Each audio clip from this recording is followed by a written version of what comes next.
జై బ్రాహ్మణ్. ఈరోజు బ్రాహ్మణ విరాట్ పరివార్ భారతదేశ చరిత్రలోనే ప్రప్రథమంగా సంకల్పించినటువంటి ధర్మాచార్య దర్శన యాత్ర గురించి కార్తీక మాసం ఈ పర్వకాలంలో ఆదిలాబాదులో ఉండేటువంటి గోపాలకృష్ణ మఠాన్ని సందర్శించి మఠాధీశ్వరుడైనటువంటి శ్రీ శ్రీ శ్రీ యోగానంద సరస్వతి స్వామివారిని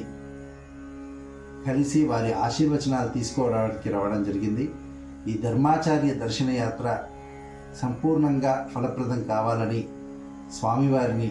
ఆశీర్వచనాన్ని అభ్యర్థిస్తూ కృష్ణం వందే జగద్గురు అంటారు. అందుకనే ఆ జగద్గురు లాంటి కృష్ణ స్వరూపంగా స్వామివారిని భావిస్తూ స్వామివారిని ఆశీర్వచనాన్ని అభ్యర్థిస్తున్నాం. జై శ్రీరామ్. ధర్మాచార్య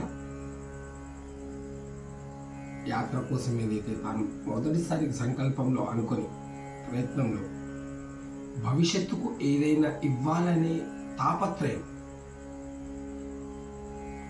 సమాజానికి భవిష్యత్తు కోసం వ్యాపార దృష్టికోణంతో కాకుండా, కీర్తికాంక్షతో కాకుండా, స్వార్థంతో లేకుండా, అహంకారంతో లేకుండా, విశాలమైన సద్భావనతో, పవిత్రమైన ప్రయాసతో, సాధనతో, ప్రయాసతో, కృషితో ఈ కార్యక్రమాన్ని మొదలుపెట్టే సమయంలోనే మొదలు పెడుతున్న భావనని యద్భావం తద్భవతి అని శాస్త్రవాక్యం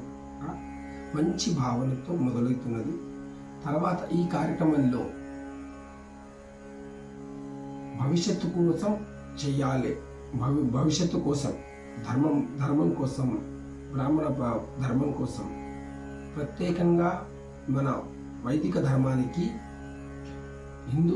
హిందూ ధర్మ రక్షణ కోసం బ్రాహ్మణ వైదిక ధర్మం ఏం చేస్తే, ఎలా ఉంటే, ఏం చేయగలిగితే బాగుంటుంది అనేది కొన్ని రోజుల నుంచి చర్చించి, ఆలోచించి, విచారణ జరిగిన తర్వాత దీన్ని కార్యరూపం దాల్చడానికి, ఏదైతే కార్యరూపం దాల్చడంలో జరుగుతున్న ఇంకా కొత్తవి మార్పులు కానీ, చేర్పులు కానీ అన్నిటినీ విశాలమైన భావనతో అందరి నుంచి స్వీకరిస్తూ, సూచనలు, సలహాలను స్వీకరిస్తూ, ఇంకా ముందులో దీన్ని ఎప్పుడూ కూడా దీంట్లో అహంకారం లేకుండా, స్వార్థంతో కాకుండా, వ్యాపార దృష్టికోణంతో కాకుండా 100%గా భవిష్యత్తును దృష్టిలో పెట్టుకొని ఒరిజినల్ జ్ఞానాన్ని మాత్రమే, సత్యాన్ని మాత్రమే, వాస్తవానికి దగ్గరగా సమాజానికి, యువతకు, పిల్లలకు ఏ వయస్సులో ఎవరికి ఏ విధంగా ఆచార్యుడు శాస్త్ర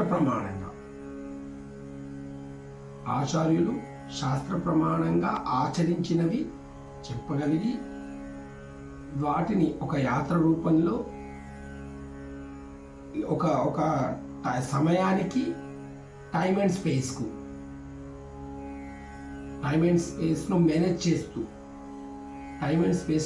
చేస్తూ, అంటే ఒక సంకల్పం పెట్టుకొని, ఒక సమయాన్ని టార్గెట్గా పెట్టుకొని సంకల్పంలో, తర్వాత ఆ స్పేస్, యాత్రని ఎందుకు పెట్టుకున్నారంటే ఏ రూట్లో ఎలా పోతే ఎలా యాత్ర చేయాలి అండ్ టైం అండ్ స్పేస్ని మేనేజ్ చేస్తూ తప్పకుండా ఈ కార్యక్రమాన్ని తాను చెప్పినట్టుగా కృష్ణం వందే జగద్గురు అని మనం అన్ని సాంప్రదాయాన్ని, శైవ, వైష్ణవ, తర్వాత శాక్తేయ, వివిధ రకాల సాంప్రదాయాల్ని అన్నిటినీ గౌరవిస్తూ, అన్నింటికి